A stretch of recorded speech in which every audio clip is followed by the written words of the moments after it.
Hello, dear students. How are you? I hope all of you are fit and fine. ਸੋ ਪਿਆਰੇ ਬੱਚਿਓ, ਅੱਜ ਆਪਾਂ ਆਪਣੀ 10ਵੀਂ ਸ਼੍ਰੇਣੀ ਸਮਾਜਿਕ ਵਿਗਿਆਨ ਵਿਸ਼ੇ ਨਾਲ ਸੰਬੰਧਿਤ ਨਾਗਰਿਕ ਸ਼ਾਸਤਰ ਦੇ ਵਿੱਚੋਂ ਪਾਠ ਨੰਬਰ 1 ਭਾਰਤੀ ਸੰਵਿਧਾਨ ਦੀਆਂ ਵਿਸ਼ੇਸ਼ਤਾਵਾਂ ਇਸ ਨਾਲ ਸੰਬੰਧਿਤ ਕੁਝ ਇੰਪੋਰਟੈਂਟ ਕੁਐਸਚਨਸ ਕਰਾਂਗੇ। ਸੋ ਆਓ ਬੇਟਾ ਆਪਾਂ ਸ਼ੁਰੂ ਕਰਦੇ ਹਾਂ ਆਪਣੇ ਇਹ ਕੁਐਸਚਨਸ। ਸੋ ਸਾਡੇ ਕੋਲੇ ਪਹਿਲਾਂ ਤਾਂ ਆਪਾਂ ਦੇਖਦੇ ਹਾਂ ਭਾਰਤੀ ਸੰਵਿਧਾਨ ਜਾਂ ਸੰਵਿਧਾਨ।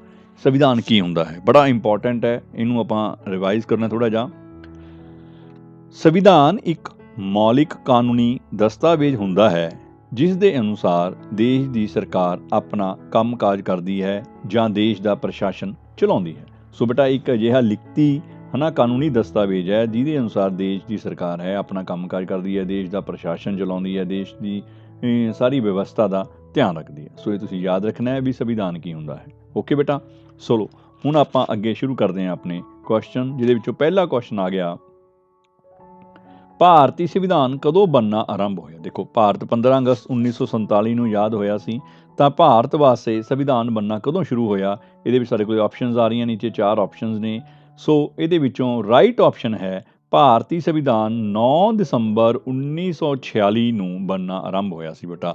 ਉਦੋਂ ਕੌਂਸਟੀਟਿਊਸ਼ਨ ਸੋ ਭਾਰਤੀ ਸੰਵਿਧਾਨ ਬਣਨ ਦਾ ਕਾਰਜ ਸ਼ੁਰੂ ਹੋਇਆ ਸੀ 9 ਦਸੰਬਰ 1946 ਨੂੰ। ਓਕੇ ਬੇਟਾ, ਆਹ ਕੌਂਸਟੀਟਿਊਸ਼ਨਲ ਅਸੈਂਬਲੀ ਸੰਬੰਧੀ ਜਾਣਕਾਰੀ ਹੈ, ਤੁਸੀਂ ਇੱਥੋਂ ਉਹਨੂੰ ਨੋਟ ਕਰ ਸਕਦੇ ਹੋ।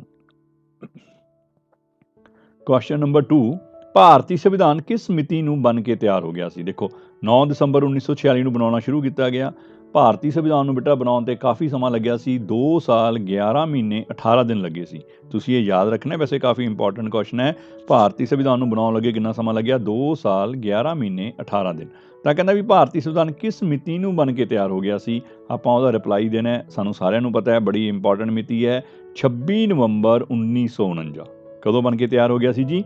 26 ਨਵੰਬਰ 1949 ਨੂੰ ਭਾਰਤੀ ਸੰਵਿਧਾਨ ਬਣ ਕੇ ਤਿਆਰ ਹੋ ਗਿਆ ਸੀ। ਸੋ ਇਹ ਮਿਤੀ 26 ਨਵੰਬਰ 1949 ਤੁਸੀਂ ਯਾਦ ਰੱਖਣੀ ਹੈ। 26 ਨਵੰਬਰ 1949 ਦਾ ਕੌਂਸਟੀਟਿਊਸ਼ਨ ਆਫ ਇੰਡੀਆ ਵਾਜ਼ ਅਡਾਪਟਡ। ਇਸ ਦਿਨ ਭਾਰਤੀ ਸੰਵਿਧਾਨ ਸਭਾ ਨੇ ਇਸ ਨੂੰ ਪਾਸ ਕਰ ਦਿੱਤਾ ਸੀ। ਇਹ ਦੇਖੋ ਡਾਕਟਰ ਰਾਜਿੰਦਰ ਪ੍ਰਸਾਦ ਦੀ ਪਿਕ ਵੀ ਇਹਦੇ ਵਿੱਚ ਦਿਖਾਈ ਦੇ ਰਹੀ ਹੈ। ਕੁਐਸਚਨ ਨੰਬਰ 3 ਆ ਗਿਆ, ਭਾਰਤੀ ਸੰਵਿਧਾਨ ਕਿਸ ਮਿਤੀ ਨੂੰ ਲਾਗੂ ਕੀਤਾ ਗਿਆ? ਦੇਖੋ ਜੀ, ਬਣ ਕੇ ਤਿਆਰ ਹੋ ਗਿਆ ਸੀ 26 ਨਵੰਬਰ 1949 ਨੂੰ। ਲਾਗੂ ਕਦੋਂ ਕੀਤਾ ਗਿਆ? ਉਹਦੇ ਵਾਸਤੇ ਫਿਰ ਸਾਡੇ ਕੋਲ 4 ਆਪਸ਼ਨਸ ਆ ਰਹੀਆਂ ਨੇ।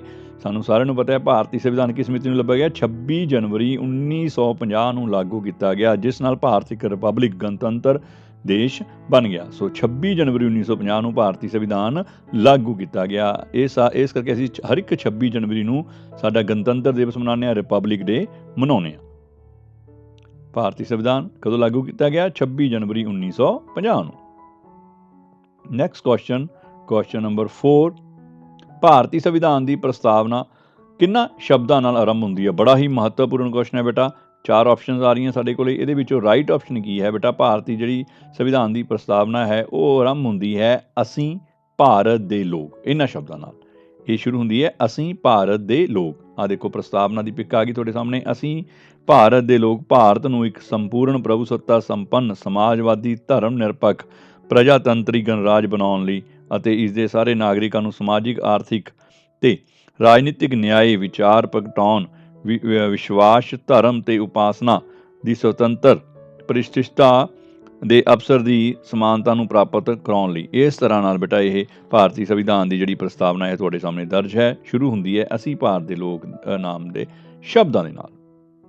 ਨੈਕਸਟ ਕੁਐਸਚਨ ਨੰਬਰ 5, ਮੌਲਿਕ ਅਧਿਕਾਰਾਂ ਉੱਪਰ ਕਿਹੜੀ ਸ਼ਕਤੀ ਕੰਮ ਕਰਦੀ ਹੈ? ਦੇਖੋ, ਜਿਹੜੇ ਫੰਡਾਮੈਂਟਲ ਰਾਈਟ ਸਾਨੂੰ ਕੌਂਸਟੀਟਿਊਸ਼ਨ ਨੇ ਦਿੱਤੇ ਹੋਏ ਨੇ, ਉਹਦੇ 'ਤੇ ਸ਼ਕਤੀ ਕਿਹੜੀ ਕੰਮ ਕਰਦੀ ਹੈ, ਕਿਹੜੀ ਸ਼ਕਤੀ ਨਾਲ ਉਹ ਸਾਨੂੰ ਲਾਗੂ ਹੁੰਦੇ ਨੇ? ਨੈਤਿਕ ਸ਼ਕਤੀ, ਕਾਨੂੰਨੀ ਸ਼ਕਤੀ, ਸੈਨਿਕ ਸ਼ਕਤੀ ਜਾਂ ਫਿਰ ਧਾਰਮਿਕ ਸ਼ਕਤੀ? ਬੇਟਾ ਉਹਦੇ ਪਿੱਛੇ ਕਾਨੂੰਨੀ ਸ਼ਕਤੀ ਜਿਹੜੀ ਹੈ ਕੰਮ ਕਰਦੀ ਹੈ, ਜਿਹਦੇ ਕਰਕੇ ਇਹ ਮੌਲਿਕ ਅਧਿਕਾਰ ਸਾਨੂੰ ਪ੍ਰਾਪਤ ਹੋਏ ਨੇ। ਸੋ ਯਾਦ ਰੱਖਣਾ ਹੈ, ਮੌਲਿਕ ਅਧਿਕਾਰਾਂ ਪਿੱਛੇ ਕਿਹੜੀ ਸ਼ਕਤੀ ਕੰਮ ਕਰਦੀ ਹੈ? ਕਾਨੂੰਨੀ ਸ਼ਕਤੀ ਕਾਰਜ ਕਰਦੀ ਹੈ।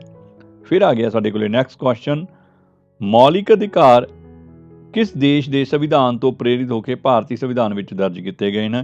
ਫੰਡਾਮੈਂਟਲ ਰਾਈਟਸ ਨੇ ਕਿੱਥੋਂ ਅਸੀਂ ਇਹਨੂੰ ਪ੍ਰੇਰਿਤ ਹੋ ਕੇ ਲਏ ਨੇ, ਕਿਹੜੇ ਦੇਸ਼ ਤੋਂ? ਆਪਸ਼ਨ ਸਾਡੇ ਕੋਲ ਆ ਰਹੀਆਂ ਨੇ, USSR, USA, ਕੈਨੇਡਾ ਜਾਂ ਫਿਰ ਜਾਪਾਨ। ਸੋ ਬੇਟਾ ਇਹਦਾ ਰਾਈਟ ਆਨਸਰ ਹੈ USA। ਅਸੀਂ ਕਿਹੜੇ ਦੇਸ਼ ਤੋਂ ਪ੍ਰੇਰਿਤ ਹੋ ਕੇ ਲਏ ਨੇ ਜੀ? ਇਹ USA ਤੋਂ ਲਏ ਨੇ, ਯੂਨਾਈਟਿਡ ਸਟੇਟਸ ਆਫ ਅਮਰੀਕਾ ਤੋਂ ਅਸੀਂ ਇਹ ਪ੍ਰੇਰਿਤ ਹੋ ਕੇ ਫੰਡਾਮੈਂਟਲ ਰਾਈਟਸ ਲਏ ਹਨ।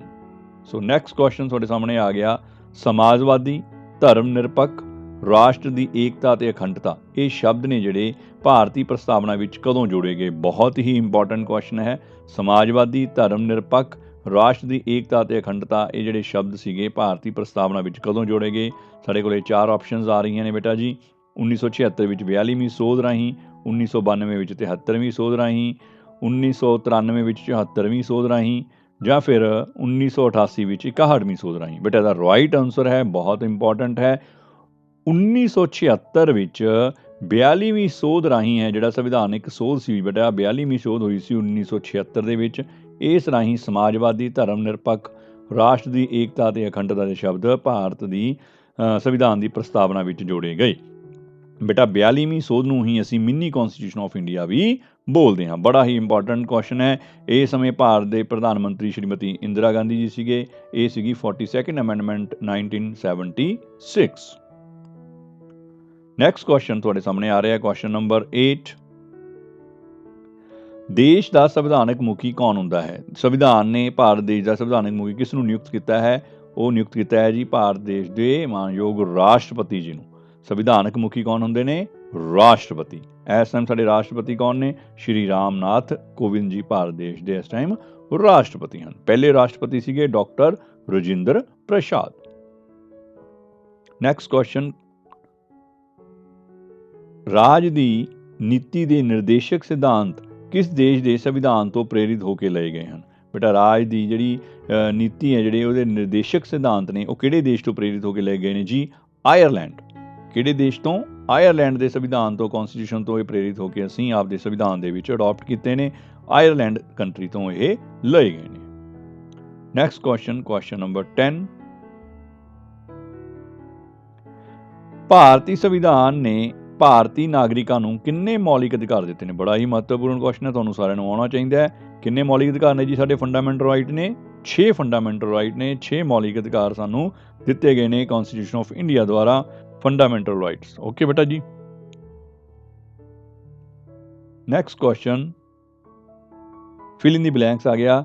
ਰਾਜ ਦੇ ਰਾਜਪਾਲ ਦੀ ਨਿਯੁਕਤੀ ਦੁਆਰਾ ਕੀਤੀ ਜਾਂਦੀ ਹੈ। ਕਿਸ ਦੁਆਰਾ ਕੀਤੀ ਜਾਂਦੀ ਹੈ? ਕਿਸੇ ਵੀ ਸਟੇਟ ਦਾ ਜਿਹੜਾ ਗਵਰਨਰ ਹੈ ਉਸਦੀ ਨਿਯੁਕਤੀ ਕਿਸ ਦੁਆਰਾ ਕੀਤੀ ਜਾਂਦੀ ਹੈ ਬੇਟਾ ਜੀ? ਸਾਡੇ ਦੇਸ਼ ਦੇ ਰਾਸ਼ਟਰਪਤੀ ਜੀ ਦੁਆਰਾ ਕੀਤੀ ਜਾਂਦੀ ਹੈ। ਕਿਸ ਦੁਆਰਾ ਕੀਤੀ ਜਾਂਦੀ ਹੈ? ਰਾਸ਼ਟਰਪਤੀ ਜੀ ਦੁਆਰਾ ਨਿਯੁਕਤੀ ਕੀਤੀ ਜਾਂਦੀ ਹੈ ਕਿਸੇ ਵੀ ਸਟੇਟ ਦੇ ਗਵਰਨਰ ਦੀ, ਰਾਜਪਾਲ ਦੀ। Next question, question number 12। ਭਾਰਤੀ ਸੰਵਿਧਾਨ ਅਨੁਸਾਰ ਭਾਰਤ ਵਿੱਚ ਕੁੱਲ ਡੈਸ਼ ਉੱਚ ਅਦਾਲਤਾਂ ਸਥਾਪਿਤ ਕੀਤੀਆਂ ਗਈਆਂ ਹਨ। ਭਾਰਤ ਵਿੱਚ ਬੇਟਾ ਉੱਚ ਅਦਾਲਤਾਂ, ਹਾਈ ਕੋਰਟਸ ਦੀ ਗਿਣਤੀ ਕਿੰਨੀ ਹੈ? 25। ਕਿੰਨੀ ਹੈ ਜੀ? 25। ਯਾਦ ਰੱਖਣਾ, ਕਾਫੀ ਇੰਪੋਰਟੈਂਟ ਕੁਐਸਚਨ ਹੈ। ਪੰਜਾਬ ਅਤੇ ਹਰਿਆਣੇ ਦੀ ਹਾਈ ਕੋਰਟ ਸਾਂਝੀ ਹੈ, ਕਿੱਥੇ ਹੈ? ਸਾਡੀ ਚੰਡੀਗੜ੍ਹ ਵਿਖੇ ਹੈ। ਓਕੇ ਜੀ। Next question, question number 13। ਭਾਰਤੀ ਸੰਵਿਧਾਨ ਅਨੁਸਾਰ ਡੈਸ਼ ਭਾਸ਼ਾਵਾਂ ਨੂੰ ਮਾਨਤਾ ਦਿੱਤੀ ਗਈ ਹੈ। ਕੌਂਸਟੀਟਿਊਸ਼ਨ ਨੇ ਬੇਟਾ ਕਿੰਨੀਆਂ ਭਾਸ਼ਾ ਨੂੰ ਰਿਕੋਗਨਾਈਜ਼ ਕੀਤਾ ਹੈ? ਉਹ ਹੈ ਜੀ 22। ਕਿੰਨੀਆਂ ਨੇ ਜੀ? 22 ਭਾਸ਼ਾਵਾਂ ਨੂੰ ਭਾਰਤੀ ਸੰਵਿਧਾਨ ਅਨੁਸਾਰ ਮਾਨਤਾ ਪ੍ਰਾਪਤ ਹੈ। Question number 14। ਭਾਰਤੀ ਸੰਵਿਧਾਨ ਦੇ ਤੀਸਰੇ ਭਾਗ ਵਿੱਚ ਅਨੁਛੇਦ ਡੈਸ਼ ਤੋਂ ਡੈਸ਼ ਤੱਕ ਨਾਗਰਿਕਾਂ ਨੂੰ ਮੌਲਿਕ ਅਧਿਕਾਰ ਦਿੱਤੇ ਗਏ ਨੇ। ਜਿਹੜੇ ਆਪਾਂ ਹੁਣੀ ਮੌਲਿਕ ਅਧਿਕਾਰਾਂ ਬਾਰੇ ਪੜ੍ਹ ਕੇ ਆਏ ਹਾਂ। ਕਿੰਨੇ ਮੌਲਿਕ ਅਧਿਕਾਰ ਨੇ ਜੀ? 6 ਮੌਲਿਕ ਅਧਿਕਾਰ ਨੇ। ਭਾਗ ਕਿਹੜਾ ਜੀ? ਤੀਸਰੇ ਭਾਗ ਵਿੱਚ ਨੇ। ਅਨੁਛੇਦ ਕਿੰਨਾ ਹੈ? ਅਨੁਛੇਦ ਬੇਟਾ 14 ਤੋਂ ਲੈ ਕੇ 32 ਤੱਕ ਹੈ। 14 ਤੋਂ ਲੈ ਕੇ 32 ਤੱਕ ਜਿਹੜੇ ਆਰਟੀਕਲਸ ਨੇ ਉਹ ਭਾਰਤੀ ਨਾਗਰਿਕਾਂ ਦੇ ਮੌਲਿਕ ਅਧਿਕਾਰਾਂ ਫੰਡਾਮੈਂਟਲ ਰਾਈਟਸ ਨੂੰ ਡੀਲ ਕਰਦੇ ਨੇ। So article 14 to 32 in third part ਹੈ ਨਾ।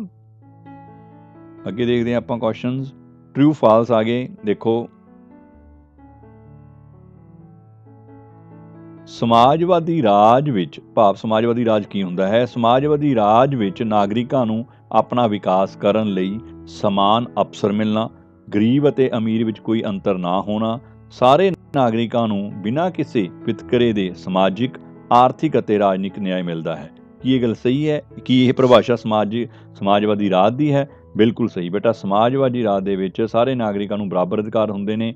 ਗਰੀਬ ਅਮੀਰ ਦਾ ਕੋਈ ਫਰਕ ਨਹੀਂ ਕੀਤਾ ਜਾਂਦਾ। ਸਾਰਿਆਂ ਨੂੰ ਸਮਾਜਿਕ, ਆਰਥਿਕ ਅਤੇ ਰਾਜਨੀਤਿਕ ਅਧਿਕਾਰ ਨੇ ਜਿਹੜੇ, ਨਿਆਂ ਹੈ ਜਿਹੜਾ ਉਹ ਬਰਾਬਰ ਮਿਲਦਾ ਹੈ। ਸੋ ਇਹ ਕਥਨ ਕੀ ਹੈ ਜੀ? ਟਰੂ ਹੈ, ਬਿਲਕੁਲ ਸਹੀ ਹੈ। ਤੇ ਉਹਦਾ ਇਹ ਬੇਟਾ ਕੀ ਸੀਗਾ? ਸਮਾਜਵਾਦੀ ਰਾਜ ਦੀ ਪਰਿਭਾਸ਼ਾ ਵੀ ਇਹੀ ਹੈ। Okay. Next question, question number 16। ਧਰਮ ਨਿਰਪੱਖ ਰਾਜ ਤੋਂ ਭਾਵ ਹੈ ਕਿ ਭਾਰਤ ਰਾਜ ਕਿਸੇ ਵਿਸ਼ੇਸ਼ ਧਰਮ ਦੀ ਸਰਪ੍ਰਸਤੀ ਨਹੀਂ ਕਰਦਾ। ਸਾਰੇ ਧਰਮਾਂ ਦਾ ਬਰਾਬਰ ਸਨਮਾਨ ਕੀਤਾ ਜਾਂਦਾ ਹੈ। ਕਿਸੇ ਧਰਮ ਦਾ ਵਿਰੋਧ ਨਹੀਂ ਕੀਤਾ ਜਾਂਦਾ। ਸਾਡੇ ਭਾਰਤ ਕੀ ਹੈ, ਇੱਕ ਧਰਮ ਨਿਰਪੱਖ ਰਾਜ ਹੈ। ਸਾਡੇ ਦੇਸ਼ ਦਾ ਆਪਣਾ ਕੋਈ ਨਿੱਜੀ ਜਿਹਨੂੰ ਆਪਾਂ ਕਹਿੰਦੇ ਧਰਮ ਨਹੀਂ ਹੈ, ਕਿਸੇ ਇੱਕ ਧਰਮ ਦੀ ਪ੍ਰੋੜਤਾ ਨਹੀਂ ਕਰਦਾ, ਸਾਰੇ ਧਰਮਾਂ ਨੂੰ ਬਰਾਬਰ ਸਮਝਿਆ ਜਾਂਦਾ ਹੈ। ਸੋ ਇਹ ਕਥਨ ਵੀ ਸਹੀ ਹੈ। ਇਹ ਕਥਨ ਕੀ ਹੈ, ਧਰਮ ਨਿਰਪੱਖਤਾ ਦੀ ਪਰਿਭਾਸ਼ਾ ਵੀ ਹੈ। ਸੋ ਬੇਟਾ ਮੈਨੂੰ ਉਮੀਦ ਹੈ ਵੀ ਅੱਜ ਵਾਲੇ ਜਿਹੜੇ ਕੁਐਸਚਨਸ ਨੇ ਤੁਹਾਨੂੰ ਚੰਗੀ ਤਰ੍ਹਾਂ ਸਮਝ ਵੀ ਆ ਗਏ ਹੋਣਗੇ, ਈਜ਼ੀ ਸੀਗੇ, ਤੁਸੀਂ ਯਾਦ ਵੀ ਕੀਤੇ ਹੋਏ ਨੇ, ਪਰ ਇੱਕ ਵਾਰ ਤੁਸੀਂ ਉਹਨੂੰ ਰਿਵਾਈਜ਼ ਕਰਨਾ ਹੈ। ਫਾਈਨਲ ਐਗਜ਼ਾਮ ਦੇ ਵਿੱਚ ਇਹਨਾਂ ਵਿੱਚੋਂ ਕੋਈ ਕੁਐਸਚਨ ਆਉਂਦਾ ਤਾਂ ਤੁਸੀਂ ਉਹਨਾਂ ਨੂੰ ਮਿਸ ਨਹੀਂ ਕਰਨਾ। ਸੋ ਪਲੀਜ਼ ਆਪਣਾ ਧਿਆਨ ਰੱਖਿਓ। ਇਸ ਵੀਡੀਓ ਨੂੰ ਸੁਣਨ ਵਾਸਤੇ ਤੁਹਾਡਾ ਸਾਰਿਆਂ ਦਾ ਬਹੁਤ ਬਹੁਤ ਧੰਨਵਾਦ। Thank you very much. Please take care of yourselves. Thank you.